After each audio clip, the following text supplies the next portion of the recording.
Ramadan tiba, Ramadan tiba, Ramadan tiba. Marhaban ya Ramadan. Bismillahirrahmanirrahim. Bismillahirrahmanirrahim. Assalamualaikum warahmatullahi wabarakatuh. Ketemu lagi kita di Anjumul Waton channel ya. Alhamdulillah wa syukrulillah. Miris ya, saya melihat video seorang perempuan yang sedang sholat sambil tiktokan. Innalillahi wa inna ilaihi raji'un.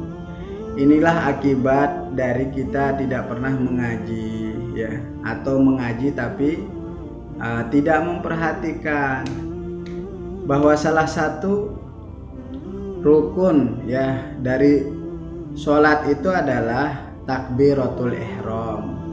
Takbiratul ihram itu artinya takbir pengharaman atas hal-hal yang mubah sebelum sholat menjadi haram ketika sholat. Bermain ketika sebelum sholat kan boleh mubah hukumnya, bernyanyi, kemudian misalnya menari. Tetapi ketika sudah bilang Allahu Akbar, takbir, itu artinya sudah berubah, hukum mubahnya menjadi haram. Makan itu mubah ya, tapi ketika sudah Allahu Akbar, haram kita makan sesuatu walaupun ya permen, bisa permen ya, enggak boleh ya. Kita melirik misalnya sebelum sholat itu mubah, tapi kalau sengaja melirik di dalam sholat bisa batal juga. Batuk juga mubah, tapi kalau batuknya modelnya beragam, tidak satu, misalnya tidak satu bentuk, tidak satu model, dan itu niatnya bermain, batal ya ibadah sholatnya. Nah inilah ya dampaknya sakit jahil di nara awatna selain berguru ngaji. Oleh Syekh Zainuddin mengatakan bahwa sakit jahil atau sakit bodoh itu di nara awatna, di nara tidak ada obatnya kecuali kata beliau berguru ngaji. Kita menuntut ilmu dengan benar-benar. Nah akibatnya apa sekarang kan akhirnya jadi ramai, kemudian didatangi dan ya minta maaf. Bagus minta maaf itu, tapi kalau bisa sebelum mengerjakan sesuatu itu kita pikirkan. Nah kawan-kawan semua, akhirnya melalui kejadian ini saya ingin menjelaskan ke kawan-kawan kenapa sholat itu harus kita hormati dan kita muliakan ya, supaya kita mendapatkan sebagaimana gambaran penjelasan dari Nabi sendiri melalui hadis bahwa sholat itu, di antara sholat itu merupakan penghapus dosa. Mari kita lihat ya, kenapa sholat itu begitu mulia oleh Nabi sendiri, kemudian tidak pernah meninggalkannya, sehingga ada malah ada tiga waktu ya dalam peperangan Nabi pun tidak meninggalkannya. Di situasi yang sangat berat, sedang perang genting, di situ ada bunuh-bunuhan dan lain sebagainya, Nabi pun sholat. Dalam kondisi indal khauf, dalam kondisi takut, Nabi juga sholat. Nah dalam kondisi hadari, Nabi juga sholat. Begitupun dalam kondisi safari yang begitu berat, dalam kondisi beperjalanan jauh, Nabi sholat. Bahkan Nabi mengatakan jika kamu tidak mampu sholat berdiri, silahkan sholat ya dalam keadaan jalisan, duduk. Kalau nggak bisa duduk, muttaji'an, dalam keadaan terlentang. Nah mari kita simak beberapa ya kenapa kemudian sholat itu begitu istimewa. Nah sholat itu kata di dalam sebuah sholat itu memiliki makom, kedudukan yang sangat tinggi dalam Islam. Dia adalah imaduddin ya, tiang agama. Juga merupakan antara pembatas ya, merupakan farik ya, pemisah antara keislaman dan kekufuran. Orang bisa dicap kafir apabila dia meninggalkan sholat ya. Meninggalkan sholat berarti artinya sholat itu menjadi hal yang sangat penting dan memiliki makom yang luar biasa di dalam Islam. Bahkan Nabi sendiri sangat ekstra ya memperhatikan yang namanya ibadah sholat ini. Buktinya apa ya? Buktinya Nabi menjelaskan persoalan sholat ini dengan sangat detail sekali ya, mulai dari awal takbirnya sampai salam. Bahkan Nabi dalam satu hadis juga mengatakan solu kama ro'aitumuni usolli. Solatlah kamu sebagaimana kamu melihatku dalam keadaan solat. Artinya solat kalian itu mestinya seperti solat saya. Iya, Nabi dulu solat tuh nggak pernah main-main. Nabi itu sholat nggak pernah tiktokan, sholat sambil tiktokan. Ya Allah, ini makanya ini apa namanya? Ini bid'ah. Ini sesuatu yang sangat menyakitkan dan sesuatu yang sangat tidak beretika sama sekali. Nah, dan ini pasti muncul dari orang-orang yang tadi sakit jahil itu yang nggak pernah menuntut ilmu. Oleh karena itu ya, memanfaatkan waktu selama masih muda untuk menuntut ilmu. Kemudian ini semua menunjukkan betapa sholat itu memiliki posisi yang penting dalam Islam. Nah, kita coba lihat ini. Di dalam sholat merupakan amalan terbaik. Ya, dalam sebuah hadis, sa'altu Rasulullah SAW. Saya bertanya kepada Rasulullah SAW, ayul amali afdal. Apa amalan yang paling afdal? Ya Rasulullah. Rasul mengatakan as-salatu liwaqtiha. Sholat pada waktunya. Kalau belum waktunya jangan sholat ya. Kalau belum azan. Tidak sah ya, sholat pada waktunya. Ketika azan sudah dikomandangkan, maka Allahu Akbar, takbirlah kita, sholat pada waktunya. Sholat ini pekerjaan yang paling afdal di antara ibadah-ibadah yang lain. Baru disebutkan qala qultu summa ayyun, ya summa ayy. Kemudian mana lagi yang lain? Qala birrul walidain, baru Nabi menjawab berbakti kepada orang tua, kemudian jihad fisabilillah.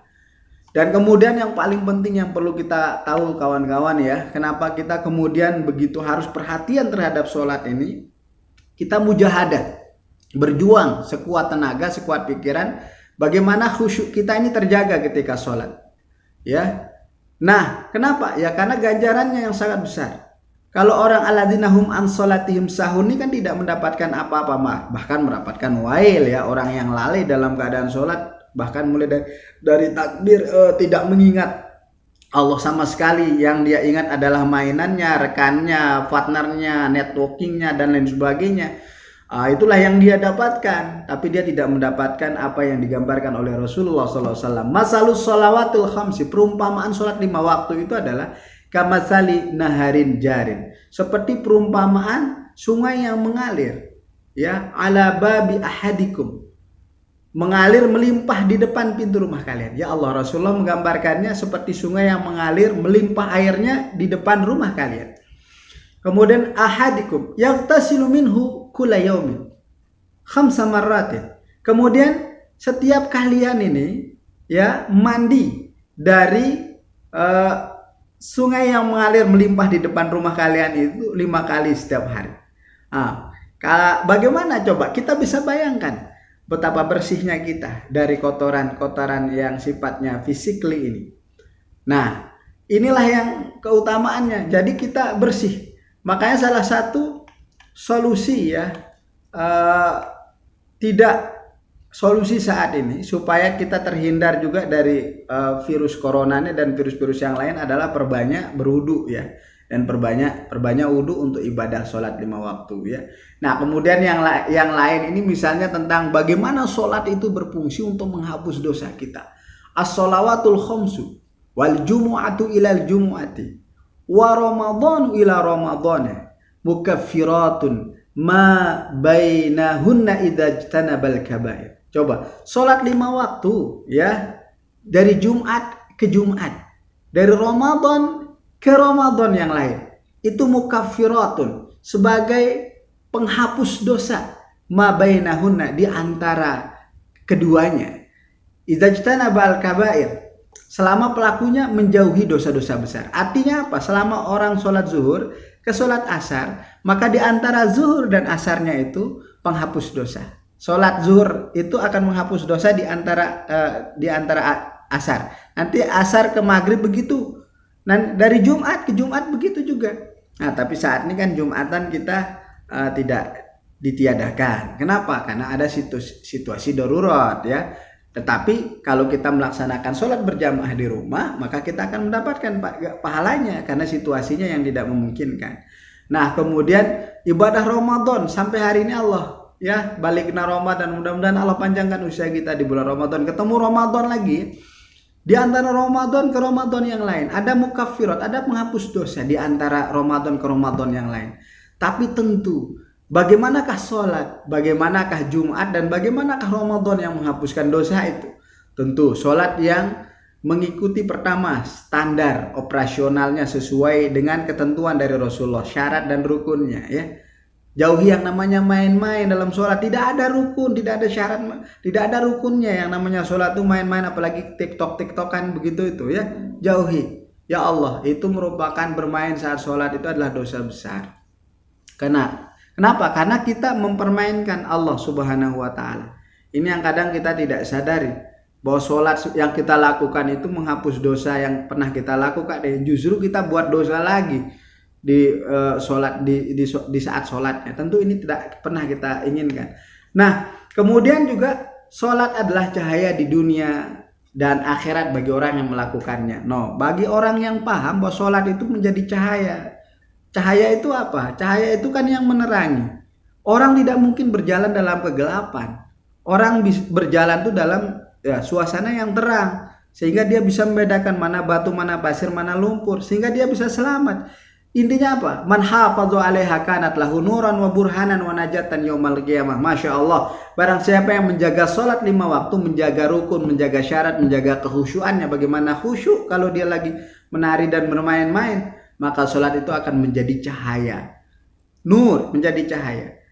Kemudian menjadi burhan, menjadi bukti. Nanti di hari kiamat kelak, ketika Allah Subhanahu wa Ta'ala ya di yaumul mizan menanya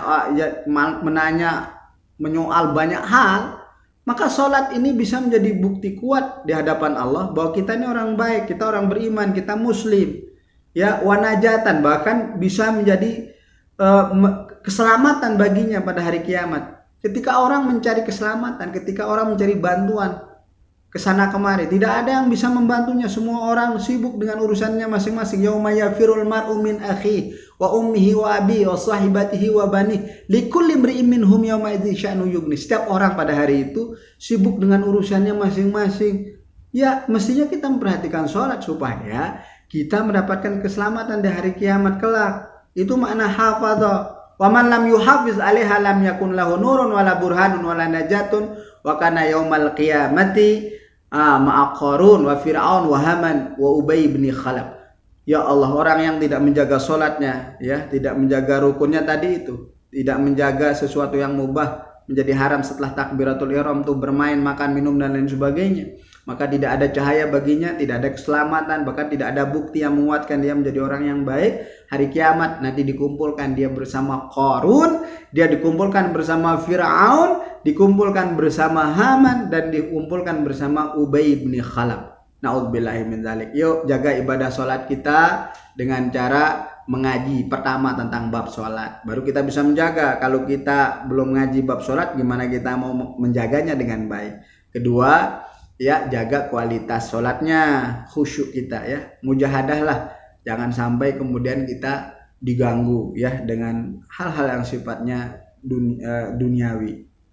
Nah, oleh karena itulah ya, saya mengingatkan kita semua, bermainlah ya pada tempatnya, jangan bermain yang membuat kita rugi, bermainlah yang mendatangkan keuntungan. Apa permainan yang mendatangkan keuntungan? Yaitu bermain dengan istri kita, bermain dengan anak kita, dan bermain yang lain-lain yang ada pialanya. Tapi kalau main-main dalam sholat bukannya dapat piala, didatengin orang sekampung, ya kan, akhirnya minta maaf, menyesal. Dan itu ya Allah, video kalau terus beredar, ya Allah, selamanya itu akan menjadi sumber dosa bagi kita. Oleh karena itu segera hapus ya, segera hapus. Oke, jaga keamanan, ketertiban, ikuti aturan pemerintah, dan akhirnya saya menyampaikan assalamualaikum warahmatullahi wabarakatuh.